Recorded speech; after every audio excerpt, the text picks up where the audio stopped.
Good afternoon, everyone. My name is Yasmin Little. I am currently a junior here at Wesleyan University, and I'm studying business as well as accounting. For this particular assignment, I chose on analyzing the role of an owner and an accounting in a company that I hope to one day own, which would be a business development outsourcing company. What a business development outsourcing company, or BDOC, does is they provide services for other small businesses to assist with startup and also assist with maintaining as well as growing their business. So again, I will be taking a look at what the owner of the business would do, as well as what an accountant would do for the business development company itself, as well as other contracted small businesses. So let's go ahead and jump right in. So, business analysis defines job roles, expectations, and responsibilities. So, naturally, when you think about an owner of a business or even in accounting, you already typically know what they will be doing. For the business owners, they're more so overseers. They make the hard decisions sometimes on what to do with the businesses. For the accountants, they take a look at laws and regulations to make sure that the company is handling their finances properly and filing taxes, and also making disbursements where they need to be made. In a business development outsourcing company, the owner handles the strategy as stated, operations, and client regulations.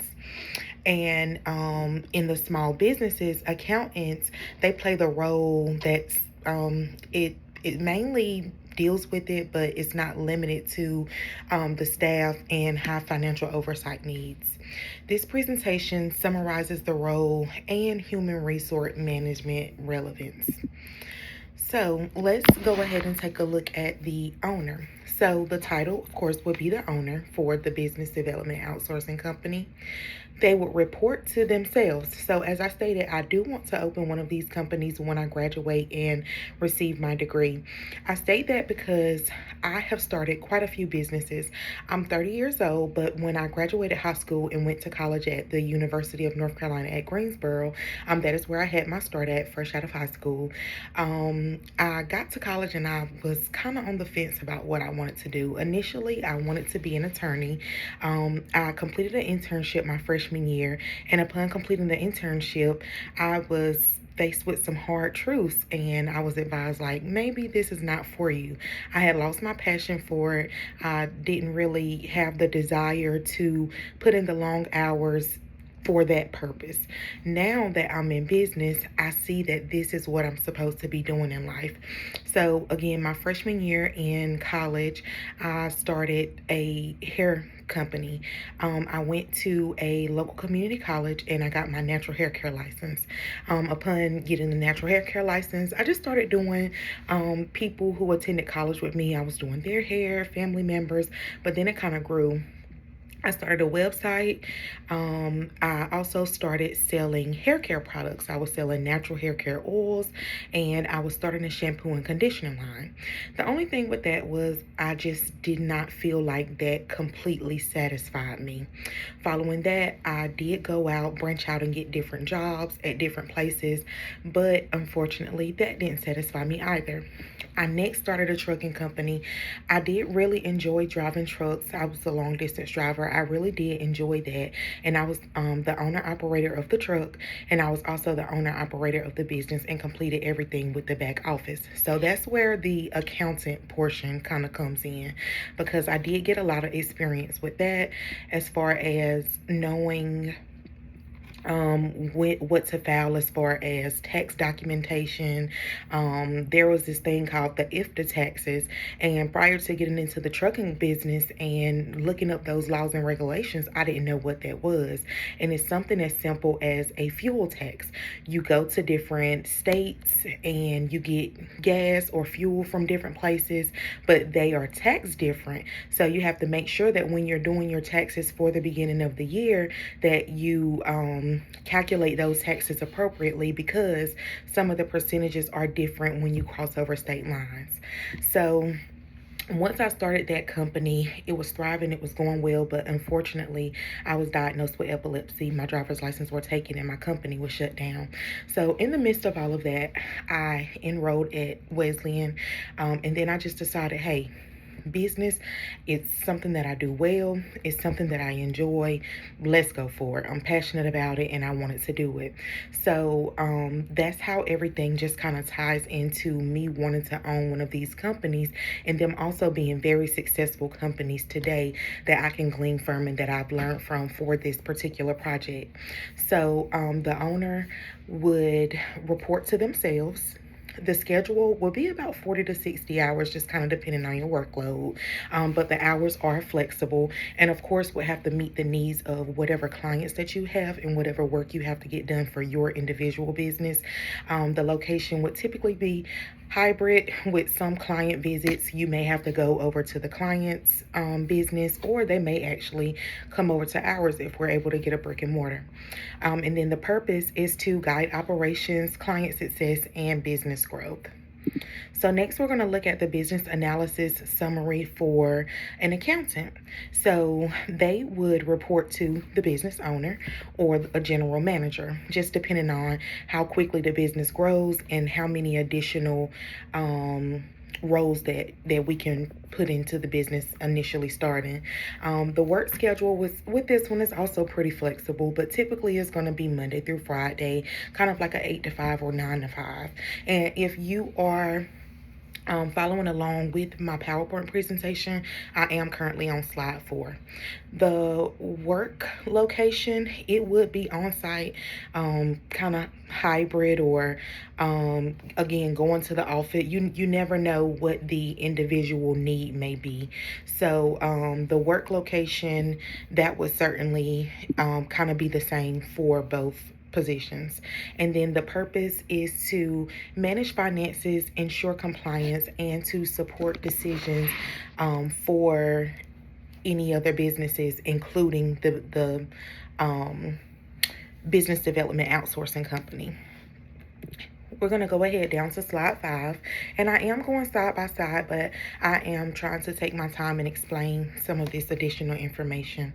So the key responsibilities for the business owner of the BDOS, BDOC, it would be to implement business strategy and planning. So again, that would be me talking to another business owner like, hey, you told me you want to start up a daycare. Let's get this started. What currently do you have going for you? Do you have any type of certifications? What if the person says, well, no, I don't have any certifications. I really didn't know where to start. That's why I reached out to you. So then I would say, okay, great. Well, where do you see your business being in 5 years?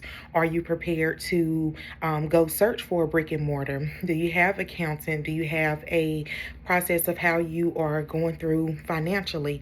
And once I get all of that information, doing the initial consultation, what I would do is go back, do additional research to get all of the information as to how we are to accomplish our clients' goals, and then we would move forward there. And that's where the business strategy and planning comes in place. And then the client service management, it's also just a continuation of what I was just speaking in reference to. We would just service our clients and manage what we do with our clients. So what I'm hoping to do is implement different packages. So if you just want consultation, someone you can talk to, get mentorship from, that would be one, package that we could do. Then if you say, hey, well, I could use you for consulting, mentorship, but I also need someone to do my bookkeeping for me, that would be another package that we can have. And then, like I stated, as the business grows and move forward, I'm hoping that we can hire on or contract on different positions, maybe like a realtor. So if you are looking for a business to start that said daycare, then I could get a realtor on board with us, and then we will be able to move forward in that process. Also, kind of financial management, you would have to do a little bit of that. And then marketing and business development. Of course, you would always look to make your business better in some way. shape, form, or fashion, because you want to do the same thing for your clients. The key responsibilities for an accountant would be the bookkeeping and transactions for said business, financial reporting, compliance, tax filing, budgeting and forecasting, and cross-functional duties. So everything that involves the finances of the business, literally the purchases that we're making, the things that we're going to invest on, every single thing that involves the business aspects. And then filing, and of course you would have to know your laws in order to file things the correct way. So job specifications for the owner, and I'm going to be wrapping this up soon. Job specifications for the owner: a bachelor's degree in business or related field. So again, like I stated, I am studying business and accounting. 5+ years in business leadership. I started with owning a business when I was 18 years old. I'm currently 30 years old, so I do have that experience. My skills: strategy, finance, human resources, and client relations. So I have learned to do all of those things in my tenure as a business owner. And then I also have listed a couple of certifications that would be ideal in this area, and that would be the SHRM-CP, and that's the Society of Human Resource Management, and then the PMP, which is Project Management Professionals. Not something that's necessarily required, but it is a good thing to have. Going ahead and moving along to the job specifications of an accountant. So we have bachelor's in accounting or finance, 2+ years of experience, accounting software, QuickBooks or Excel. Those are very, very important. I have learned that also, because you have to have a database or software that you are holding everything and making sure that you're keeping account of it, and that also has additional functions so that it can make the process easier for you. Again, you have to know your laws, and you have to be organized, and you have to know how to communicate properly. With both of these, I've already explained, you're kind of going to be in the office. You may be on site at a location, but certainly it is primarily a desk position, office-based, remote, or on site. May require long hours, just kind of depending on how many clients that we have at the time, or the needs that need to be met, any type of deadlines. And both jobs require the owner and the accountant to really be responsible for what they want to accomplish with the business. The job analysis of the BDOC owner and small business accountant emphasizes the importance of clearly defined roles in entrepreneurial settings. Strategic leadership and financial management are both vital to growth and stability. This dual perspective shows how strong HR practices enhances performance, clarifies expectations, and drives long-term success. Key takeaways that all align with the principles that were taught to us in Business 314. Thank you guys so much for viewing my presentation. I hope that it was very informative to you guys and you were able to take something away. Thank you and have a great day.